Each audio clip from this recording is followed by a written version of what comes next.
नमस्कार, स्वागत है आपका राइजिंग स्टार्स में। और आज राइजिंग स्टार्स में आपको एक ऐसी शख्सियत से मुलाकात कराएंगे जो मार्केट के तो बड़े बड़े जानकार ही हैं, साथ ही वो जूडो के भी बड़े भारी मास्टर हैं और खेलों में बड़ी दिलचस्पी है, बड़े जिंदा दिल हैं और बहुत लंबे समय से मार्केट से जुड़े हुए हैं। तो जैसे कि इस शो का प्रॉमिस है कि हम ऐसे लोगों से आपकी मुलाकात कराते हैं जिनका नज़रिया नया है। मार्केट तो ही पुराना है लेकिन नज़रिया नया है, नई चीज़ें देखते हैं, नए तरीके से उनको कोशिश करते हैं समझने की, और वही हम अपने दर्शकों के सामने लेके आते हैं कि जो नए लोग मार्केट में आ रहे हैं, जिन्होंने नए तरीके से मार्केट को अप्रोच किया है और अपना खुद का काम कर रहे हैं, उनसे आपकी मुलाकात कराई जाए। तो आज के हमारे मेहमान हैं अभय अग्रवाल जी। अभय जी, बहुत बहुत स्वागत है। थैंक यू नीरज जी मुझे बुलाने के लिए। सर मैं तो बुलाता रहता हूँ हर हफ्ते किसी न किसी महान शख्सियत को। तो अच्छा, ये जो अभी मैंने जूडो की बात की, ये क्या है? मतलब ज़बरदस्त परफॉर्मेंस आप दिखाते हैं जूडो में। सर एक पैशन है मार्शल आर्ट्स की तरफ से, काफ़ी समय से था, जब कॉलेज में था तब से। एक लगता था कि एक फिटनेस भी है, कॉम्पिटिटिव भी है थोड़ा, तो दूसरे बच्चों के साथ प्रैक्टिस करें, सीखें, नई टेक्निक सीखें, और कोचेस भी अच्छे थे, तो एक उनका कॉन्फिडेंस मिलता गया, तो हम आगे बढ़ते गए।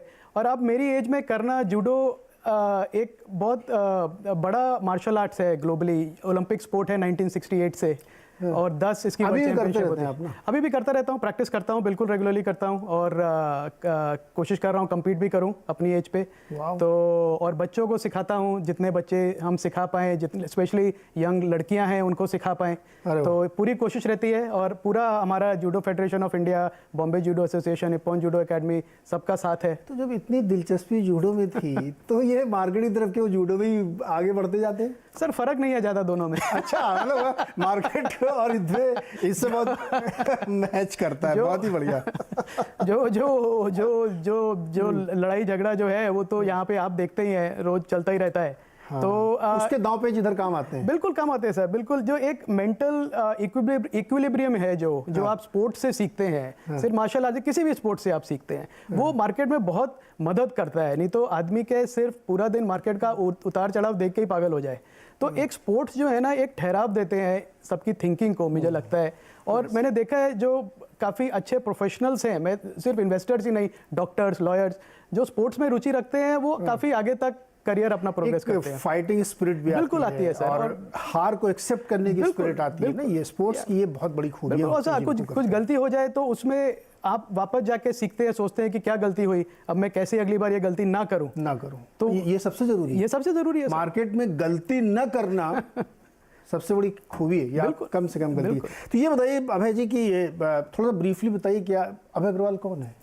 सर मैं सिडनम कॉलेज से मैंने MBA किया यहाँ पे मुंबई में। सिडनम कॉलेज से मैंने BCom किया 91 में। मुंबई का है? मुंबई न, मैं ओरिजिनली दिल्ली से हूँ। मेरे पिताजी IAS ऑफिसर थे, तो वो दिल्ली में पोस्टेड थे, और फिर मुंबई में। तो मैं सिर्फ 2 ही जगह पला बड़ा, और फैमिली में कोई बिजनेस का कल्चर नहीं था। सब नौकरी करते थे? हाँ, मतलब मेरे पिताजी और उनके बड़े भाई वो IFS ऑफिसर थे, तो वो पढ़ाई लिखाई में घर में हमेशा ज़्यादा ध्यान था।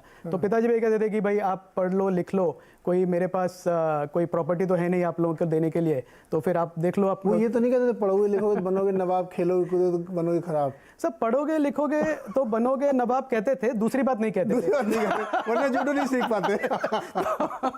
वहां तक बात पहुंची नहीं।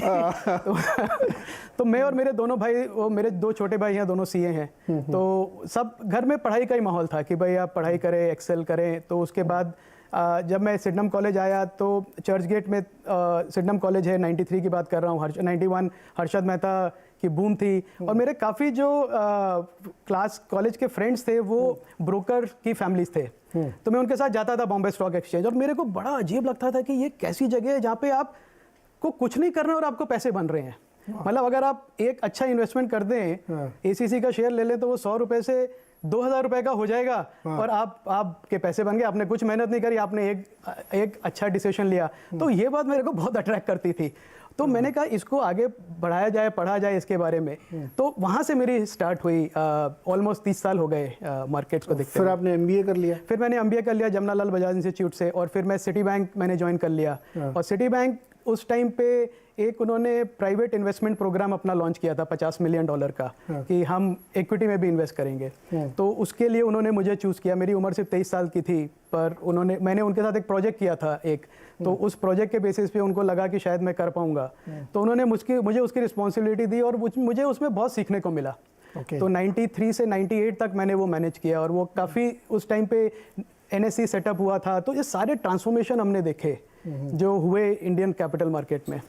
तो ये जो जर्नी है आपकी, आपने बहुत अच्छी पढ़ाई की, फिर MBA किया, फिर JP मॉर्गन में भी नौकरी फिर किया। 98 में मैंने JP मॉर्गन में ज्वाइन किया, जहाँ पे मैं उनके एक $2.7 बिलियन का बाईआउट फंड था हांगकांग में, तो मैं उसके लिए काम करता था उसमें उनके साथ। तो 98 से 2003-2004 तक, और हांगकांग में रह के फिर मैं चाइना में इन्वेस्ट किया, जापान में, ऑस्ट्रेलिया में, सिंगापुर, पूरे रीजन में एशिया फंड था। तो काफ़ी ट्रैवल करके हर जगह मैंने इन्वेस्ट किया। जब इतनी बढ़िया नौकरी आपकी लग गई JP मॉर्गन में, और आप यंगेस्ट फंड मैनेजर भी वहाँ हो गए, तो दुनिया भर में घूम घूम के रहे, तो फिर नौकरी क्यों छोड़ दी थी? सर एक ज़्यादा पैसे कमाने हैं? नहीं, ज़्यादा पैसे की बात नहीं थी, पैसे तो बन गए थे। पैसे फैमिली कल्चर की वजह से कभी ये रुझान नहीं था। मुझे अभी भी लगता है कि मुझे बहुत जल्दी मिल गया जितना मैंने चाहा उससे ज़्यादा, तो मेरे को पैसे का कोई वो नहीं था। पर मुझे ये लगता था कि ये सिर्फ एक जॉब करके मैं क्या मैं सेटिस्फाई कर पाऊंगा अपने आप को। और 33 इयर्स की एज में फिर मैंने कहा चलो अब एक अपने आप करना चाहिए, क्योंकि इन्वेस्टमेंट वर्ल्ड सर ऐसा है कि आपको राइट डिसीजन लेंगे तो आप इंस्टीट्यूशन के लिए काम कर रहे हैं या अपने लिए कर रहे हैं, तो फायदा तभी मिलेगा। तो मैंने कहा कि अगर मैं यहाँ पे इंस्टीट्यूशन के लिए कर रहा हूँ और यहाँ पे मैं अपने लिए करूँ, अपने नए इन्वेस्टर्स के लिए करूँ, तो मुझे ज़्यादा फायदा मिलेगा। तो मैंने लोग कहते थे रिस्क लिया, पर मुझे नहीं लगता कि मैंने रिस्क लिया। मुझे पूरा कॉन्फिडेंस था कि मैं कर लूंगा, टाइम लगेगा, लगा टाइम, पर वो हो गया धीरे धीरे करके। ये कॉन्फिडेंस तो मार्केट में काम आता है सर, आता है, बिल्कुल आता है। और एक लंबे समय का नजरिया अगर आप देखें, घबराए नहीं, क्योंकि डेली उतार चढ़ाव तो रहते ही हैं, अब उससे घबराने की क्या बात है। वो चलते हैं बिल्कुल। तो अभय जी, ये तो आपकी एक जर्नी हो गई और आप किस तरीके से मार्केट में आए। तो अब मैं ये आपसे जानना चाहता हूँ कि जो ट्रेडिशनली मार्केट को लोग बहुत सारे ट्रैक करते हैं, लेकिन हम इस शो में उन लोगों को बुलाते हैं जो जिनको लोग अभी देख रहे हैं कि अच्छा बिल्कुल नए तरीके से। तो आपका अप्रोच क्या होता है मार्केट का? बड़ी ट्रेडिशनल कहावतें लोग बोलते हैं, आज खरीद लो फिर 15 साल बैठे रहो, बीच में कुछ होता रहे। आप कैसे अप्रोच करते हैं मार्केट का? आपकी स्ट्रेटजी क्या होती है? सर, हमारा एक इन्वेस्टमेंट फ्रेमवर्क है, और वो फ्रेमवर्क बेस्ड है कि जो कंपनीज ज़्यादा कॉम्पिटिटिव होती हैं वो शेयर होल्डर वैल्यू क्रिएट करती हैं लॉन्ग टर्म में। और ये जो कॉम्पिटिटिवनेस है कंपनीज की, ये बढ़ती कम होती रहती है। तो ऐसा नहीं है कि आज जो कंपनी कॉम्पिटिटिव है वो 15 साल बाद भी कॉम्पिटिटिव रहेगी। अब एक तो ये तो सिंपल बात हो गई कि कॉम्पिटिटिव कंपनी है वो शेयर होल्डर वैल्यू क्रिएट करेगी, पर अब हम कैसे ढूंढें वो कंपनी जो कि कॉम्पिटिटिव है? तो इसके लिए हमने यूज़ किया माइकल पोर्टर, एक प्रोफेसर है हार्वर्ड में, और करीब 1980s में उन्होंने एक थ्योरी, एक फ्रेमवर्क बनाया था, Michael porters 5 forces competitive as model, जहाँ पे उन्होंने कहा था कि एक कंपनी जो है वो compete करती है अपने डिस्ट्रीब्यूटर्स के सामने, अपने सप्लायर्स के साथ, कॉम्पिटिटर्स के साथ। उसको एक थ्रेट है नए एंट्रेंट्स का, उसको एक डिसरप्शन का थ्रेट है। तो वो कंपनी कैसे इन सब को मैनेज करती है, तो उन्होंने 35 पैरामीटर्स डिफाइन किए थे। उसको हमने अपनी मेथोडोलॉजी में एक डिसीजन मेकिंग टूल बना दिया ओवर द ईयर्स, और वो टूल बहुत अच्छा चलता है सर। तो उससे हम क्या करते हैं, हर कंपनी को हम रेट करते हैं on a scale of 1:10, 10 being the best. तो अगर आपका स्कोर 7, 8, 9 है तो मतलब आप कॉम्पिटिटिव हैं, और उस कंपनी को फिर हम अपने पोर्टफोलियो में ऐड करते हैं, क्योंकि हम और उसको क्वार्टरली बेसिस पे रिव्यू करते हैं। तो अगर किसी क्वार्टर में उसका स्कोर कम हो गया तो वो हमारे लिए रीजन है उस कंपनी को पोर्टफोर्टफोलियो से निकाल देने का। ये हर तीसरे महीने निकाल सकते हैं क्या? हर चौथे महीने, हाँ समझ लीजिए। 3 महीने तक नहीं किया तो बाहर नहीं, अगर पर इतना होता नहीं है वेरिएशन, क्योंकि इतना ओवरनाइट रूल ये है। हाँ, रूल स्ट्रिक्ट, तो एक प्रोसेस है, तो उसमें ह्यूमन बायस नहीं आने देते सर। इन्वेस्टमेंट वर्ल्ड में मैं आपको बताता हूँ, मेरा एक्सपीरियंस ये है कि इंडिविजुअल ब्रिलियंस और इंडिविजुअल मिस्टेक्स, ये दोनों साथ में चलती हैं। करेक्ट। तो अगर हम ह्यूमन बायस को निकाल दें डिसीजन मेकिंग प्रोसेस से, अगर हम कहें कि नहीं ये हमारा एक फ्रेमवर्क है, इसको ही फॉलो करना है, तो वैसे हमारी रिसर्च की टीम है वो स्कोरिंग करती है। मैं फंड मैनेजर हूँ, मैं उसको इन्फ्लुएंस नहीं करता हूँ। मेरे पास जब बात आती है तो मैं ये देखता हूँ कि स्कोर क्या है इसका, और मैं इसको एलोकेशन अपने मॉडल पोर्टफोलियो में कैसे करूँ। तो हमारी कंपनी में हर एक का अपना रोल है, और उसको हम इंटरफेयर नहीं करते, और मेरे पास कोई पावर नहीं है कि मैं किसी को ओवरराइड कर दूं कि मेरा बायस आ जाए। तो इस तरह से काम करते हैं जब सर, तो फिर क्या एक प्रॉपर सिस्टमैटिक वे पे काम हो जाता है और ग्रोथ भी फिर आ जाती है। इन्फ्लुएंस नहीं होता है, होते हैं सर, तरह बहुत की बहुत चीजें वैसे आती होते हैं, हैं। अरे ये वाला देखो ये बहुत बढ़िया है, ये बिल्कुल है सर, तो देखते हैं, बहुत कंपनीज देखते हैं और डीप डाइव करते हैं उसमें, पर जब तक 100% सिक्स्थ सेंस मिला के 100% कॉन्फिडेंस नहीं है तब तक इन्वेस्टमेंट नहीं करते हैं। पर बहुत है वो तो, मतलब देखने के लिए नई कंपनीज हैं, नए काम कर रहे हैं, micro cap small cap companies हैं। अच्छा, एक जो बात लोग कहते हैं कि ट्रेडिशनल नॉलेज है ना, कन्वेंशनल विजडम कहता है कि स्टॉक लो और सो जाओ, हाँ। वो जमाना चला गया क्या? सर वो तो जो कहने वाले हैं वॉरेन बुफे, आजकल वो खुद ही नहीं फॉलो करते हैं उसे।